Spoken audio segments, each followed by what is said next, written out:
Go. Oh, I have this the wrong way. Oh boy. It's okay. Here, have Riley, not Riley, number 40.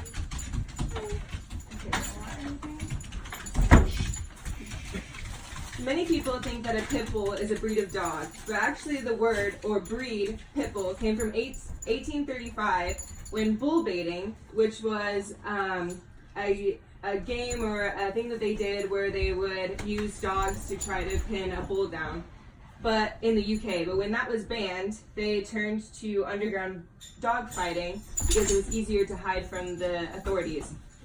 So they breeded bulldogs with terriers and threw them in a pit to fight rats or other dogs. So that is where the term pit bull came from. So I personally have 3 pit bull mixed dogs, and I have a fair share of training on them as well as personal experiences. However, I am not here to give my biased opinion. I'm here to break the cycle of inaccurate statements and myths on pit bulls. And in order for me to give you the best opportunity to understand why it is so crucial to help these dogs be better understood, I need to explain the truth about the truth about myths and facts of pit bulls.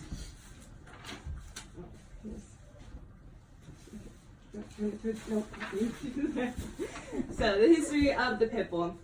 So like I said, the term came around in 1835 when people turned to dog fighting instead of bullfighting because it was easier to hide from the authorities. And so what is a pit bull? So it's not a breed. A pit bull is categorized by their characteristics, the features of the animal. So a pit bull is mostly categorized as a medium-build, short-haired dog. So that can come from either a pit bull terrier, which are really small, or a purebred pit bull, which is, a large dog with a sort of box head, medium-build, short hair, muscly dog. So it's not just one dog, and that is what a lot of people see. They'll see a dog like Emmy, for example, who ran away, but and think she's immediately a pit bull, which she is a pit bull mix. But people, when there's dog bites and things you see on the news, like a pit bull attacks somebody, most of the time those dogs don't even have full-bred full-bred in them. It's more of like a mix, or they have that one characteristic. They're that medium dog with the box head, and so they're immediately categorized under being a pit bull. And so one of the reasons that I'm trying to fight this is because there's so many myths against pit bulls that make them out to be such bad dogs, and they're really not. And so some of the myths against them, one of the top ones is that they have lockjaw, which is where basically when you grab onto something, their jaw locks and you cannot get it open, or that they can continue biting without unlocking their jaw. But it's been scientifically proven that there are no actual physical physical mechanism in their jaw to allow them to do that. Now, yes, do they have a very powerful bite? Yes. Do they have a strong grip? Yes. It used to be called the grip of a bulldog, because they can and will hang on if they need to or want to. But pit bulls are not the only dogs that do this. They're just a very strong breed, and so they're very known for it. However, lockjaw has been scientifically proven not to be a actual accurate fact. From the Lovable website. Now, one study conducted by Dr. Brady Barr of National Geographic showed that the Rottweiler and German Shepherd actually beat out the pit bull in the strength of their bite, because that's another myth, is that pit bulls have the strongest bite. They have the, just the pure vigorous of a bite, and that they are the strongest dog to bite, but that's actually not true. The Rottweiler beat out the pit bull at 328 pounds of force, and the German Shepherd has 238 pounds of force. The pit bull had 235, which is still a lot, but it is not the biggest or strongest bite that there is. So another one is that they can't be trusted with children, which is a huge thing. They can't be trusted alone with people. They can't be trusted with children. But actually in the 20th century, they were known as nanny dogs. People left their children with them This is not a thing. Don't leave your children should never be left with any animal by themselves. That is true facts. But back then, they would leave them with them, and or at least for short enough times to get pictures, and I'll have proof of that in a moment. But just they would leave them with them. They trusted them because they weren't just bred for to fight like they were at a time, but they had so many more purposes. They ended up being used for farming, for protecting the farms and households and the people in their family from predators and from anything that was going to harm the people in their family that they loved and that they were going to protect with their life. And so they were used for that. They were used for farming. They were used for hunting. They were used for fighting, but that was not their main purpose. So in this one, you can actually see images of kids being left with their pit bulls. Another myth was that they were actually hated forever. Everybody hated pit bulls because they were only used for fighting. But they were actually, again in the 20th century, known as like the American dog. And they were on posters, and they were loved by many, and they were used in very many different scenarios in history because they were such a strong breed. And then, let's see. So how can you help the pit bull breed? So, or why should we help them? People are like, oh, they're just a dog, who cares? I was told a story with mine when I was looking for a place to live with so many pit bull bans going on that, like, oh, you might just have to get rid of them. They're just dogs, but that's not true. It's not true for many, many people. For some, maybe yes, but you create a bond with your animals, whether it be a cat or a dog or a lizard, whatever your family is. But it's not easy. So families are torn apart by this because there's so many bans going up that forbid you to keep any animal with even the characteristics of a pit bull, even one that looks like a pit bull.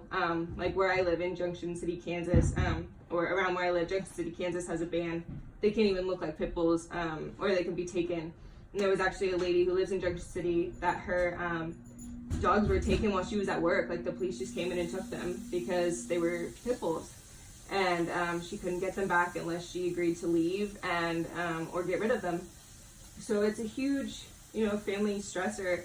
It rips families apart, whether it affects you or someone or maybe not even someone but there's people that love these animals like their family, and it would suck if your dog got taken from you or if your kid got taken from you. And there was groups for a while, like Facebook groups that were actually like kill groups that were made to go out and kill people's pit bulls because they were named the most vicious dog, and that they can't be trusted, and that they would kill you if they got out or bite you or kill your kids or your animals. And so people actually made kill groups for pit bulls. And to me, that's like one of the most heartbreaking things, because can you imagine like if Yorkie got out and somebody was like, oh, well, I'm going to kill that dog because I don't like them, or they have a bad rep.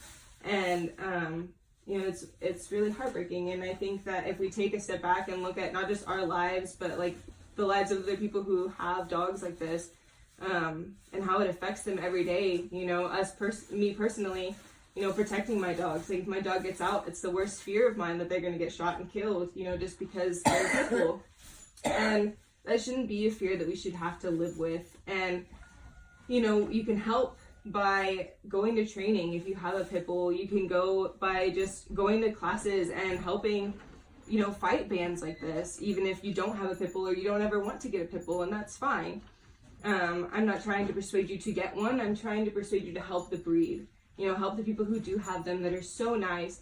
And I'm not saying that they're not bad dogs, but most of the time it's because owners don't know how to train them correctly.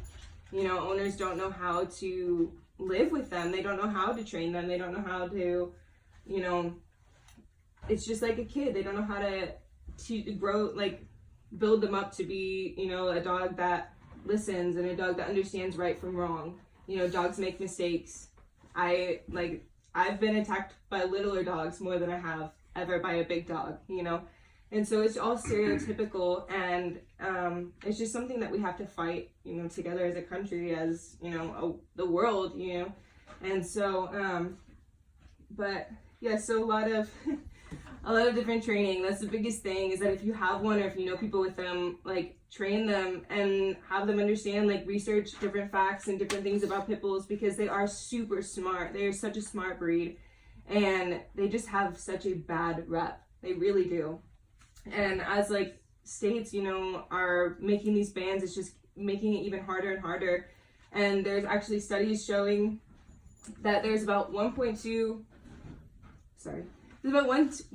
million dogs euthanized every year, and out of those 1.2 million, 40% of those are Pitbull breeds, or Pitbull dogs, categorized as Pitbull dogs.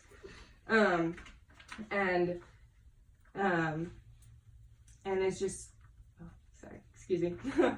But 40% of those are Pitbull dogs, and it's because they can't get adopted out. You know, they get put in shelters where it's illegal to have them, or where dog fighting was found, and just things like that, and they just get looked over. And so a lot of shelters are actually staying away from breed names, and they're going to just personalities. Like they won't name the breed of the dog unless asked directly, because they want you to fall in love with the personality of the dog, not because they're labeled a pit bull or because they're labeled, you know, whatever kind of dog they are.